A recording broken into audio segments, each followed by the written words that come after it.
Tonight, Orange Beach Mayor Tony Kennon is apologizing to visitors and vendors who were planning to visit the Alabama coast for the Shrimp Festival.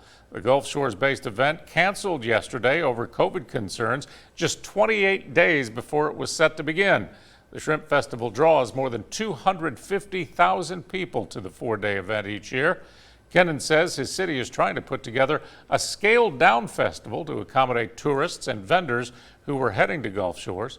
NBC 15's James Gordon has reaction to the late cancellation. Canceling the festival was a difficult decision, but city officials, even doctors, say it was a wise decision. The official reasons are several, but all revolve around the fact that COVID is still very real and dangerous, especially with large crowds of people. We've got 100,000 people, and they aren't 6 feet apart, and they aren't wearing masks.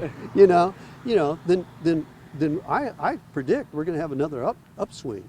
And I'm really worried about that because we're maxed now. We got folks that we wish were in ICU that we don't have any place for them. They're in the ER. Festival organizers say volunteers' prolonged daily exposure to crowds was something they couldn't ignore. And for a festival that needs more than 600 volunteers, only a handful were signing up. So we were about 320 to 420 volunteers short of what we need to actually run a successful event.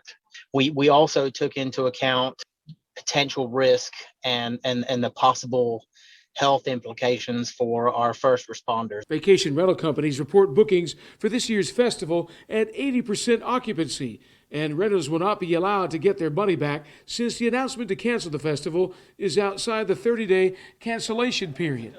Travelers insurance does not apply either.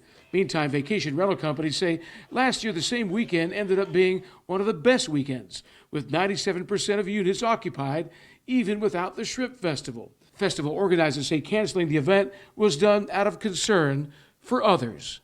We also took into account the fact that we use city school buses for the transportation and what the potential impact would be if bus drivers got COVID, and our bus drivers being able to take our kids back and forth to school, and the bus drivers are teachers too, and what kind of implications that might have on our school system. The occupancy rate for hotels and condos should stay the same. The hope now is that the economic impact stays the same as well. In Baldwin County, James Gordon, NBC 15 News.